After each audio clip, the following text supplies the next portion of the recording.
ಹಿರಿಯ ನಟಿ ಲಕ್ಷ್ಮಿ ಅವರು ನಮ್ಮ ಜೊತೆಗೆ ದೂರವಾಣಿ ಸಂಪರ್ಕದಲ್ಲಿದ್ದಾರೆ. ಲಕ್ಷ್ಮಿ ಅಮ್ಮ ನಮಸ್ತೆ. ನಮಸ್ತೆ ಮೇಡಮ್.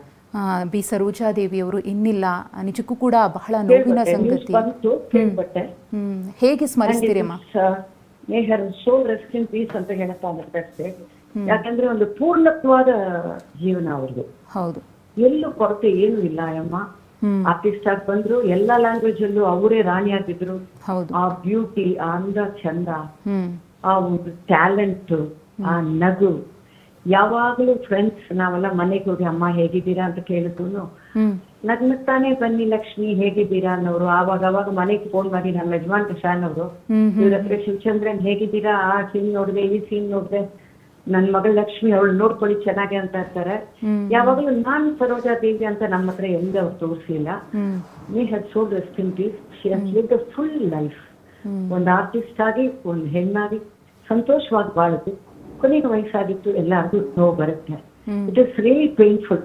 ಇವ್ರು ಬಂದ್ರೆ ನೋಡಕ್ ಆಗಲ್ಲ ಅಂತ ತಿಳ್ಕೊಂಡ್ರೆ, ಅದನ್ನ ನೆನ್ಸ್ಕೊಂಡ್ರೆ ನೋವು ಆಗ್ತಾ ಇದೆ ಅಷ್ಟೇ. ದೇವರು ಆತ್ಮಕ್ಕೆ ಶಾಂತಿ ಸಿಗಲಿ.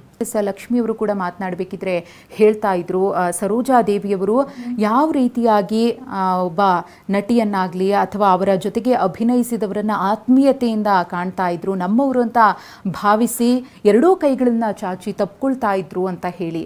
ಅಂತಹ ಗುಣವೇ ಬಿ ಸರೋಜಾದೇವಿಯವರನ್ನ ಈ ಮಟ್ಟಿಗೆ ಎಲ್ಲ ಭಾಷೆಗಳಲ್ಲೂ ಎಲ್ಲ ಚಿತ್ರರಂಗಗಳಲ್ಲೂ ಕೂಡ ಮೇಲ್ಮಟ್ಟಕ್ಕೆ ತಂದಿದ್ದು. ಅದರಲ್ಲೂ ಡಾಕ್ಟರ್ ರಾಜ್ಕುಮಾರ್ ಅವರ ಜೊತೆಗಿನ ಚಿತ್ರಗಳ ಬಗ್ಗೆ ನಾವು ಸಾಮಾನ್ಯವಾಗಿ ಮಾತನಾಡ್ತೀವಿ, ಅವರ ಚಿತ್ರಗಳನ್ನು ನೋಡ್ತೀವಿ.